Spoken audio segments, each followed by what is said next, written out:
आज ज्ञान सागर में पुनः आपका स्वागत है, आदर है, सत्कार है और आभार है। आज हम प्रारब्ध के विषय में चर्चा करेंगे। प्रारब्ध 3 प्रकार का होता है, एक मंद प्रारब्ध, एक तीव्र प्रारब्ध और तीसरा अति तीव्र प्रारब्ध। मंद और तीव्र प्रारब्ध के फलों को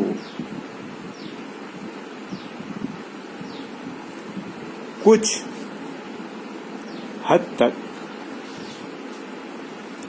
कम किया जा सकता है, परंतु तीव्र प्रारब्ध के फलों को किसी भी तरह नहीं बदला जा सकता। इस विषय में एक दृष्टांत का मैं वर्णन करूंगा। प्राचीन काल में एक बहुत ही पराक्रमी राजा जन्मेजय हुआ करते थे। तो एक दिन उनके गुरुजी ने बताया कि आज से 5 वर्ष के पश्चात आपके साथ एक दुर्घटना होने वाली है और उस तिथि को आप जरा सतर्क रहें। और उन्होंने पूरी घटना का विस्तार पूर्वक वर्णन कर दिया।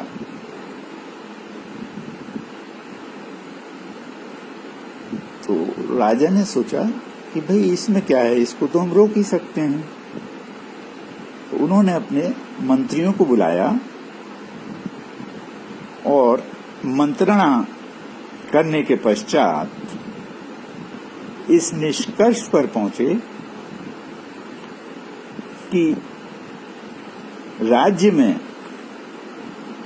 जितने भी घोड़े हैं उन सबको राज्य के बाहर भेज दिया जाए और तिथि की गणना के लिए उन्होंने कुछ प्रकांड पंडित नियुक्त कर दिए।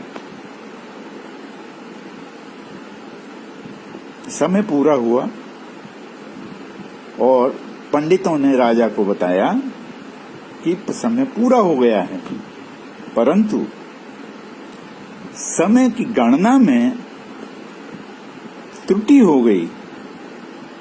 वो तो होनी ही थी, जिसके फलस्वरूप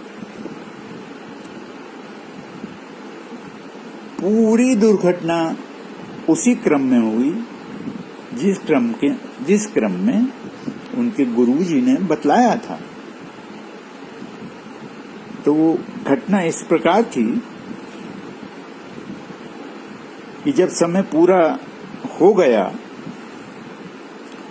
तो एक समारोह का आयोजन किया गया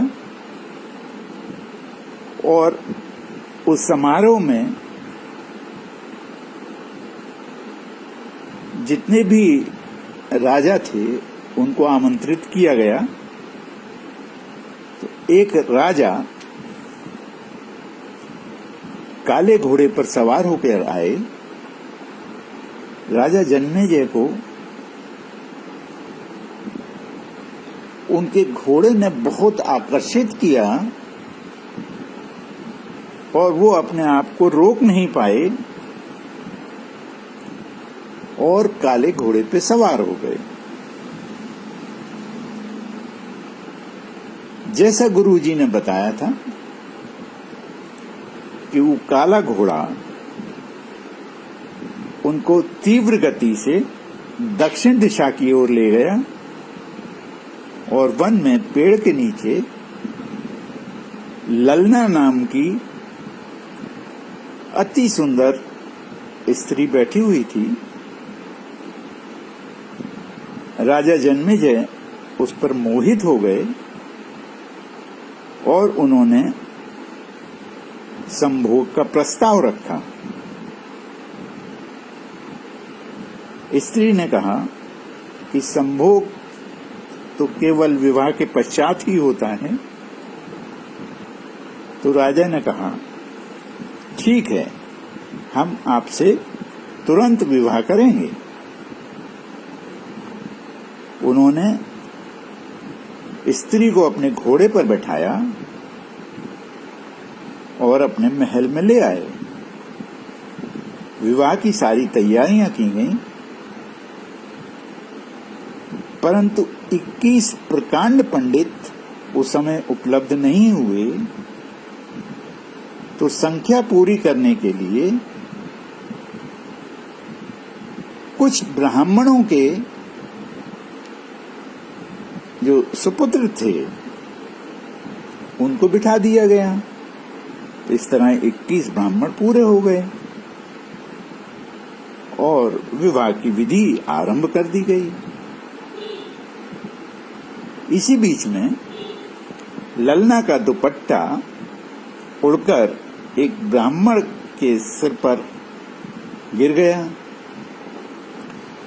तो उन लोगों ने बड़ा परिहास किया। इस पर राजा जो थे बहुत क्रोधित हुए और उन्होंने उस पंडित का सिर काट दिया अपनी तलवार से। वो सिर आके हवन कुंड में गिरा और तुरंत राजा जन्मेजय कोढ़ी हो गए।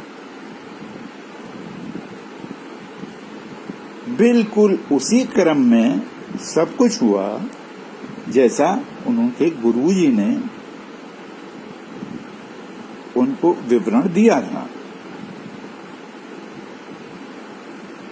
कहने का तात्पर्य ये है कि जो आपके भाग्य में लिखा है और जिस प्रकार लिखा है वो उस प्रकार ही होकर रहेगा।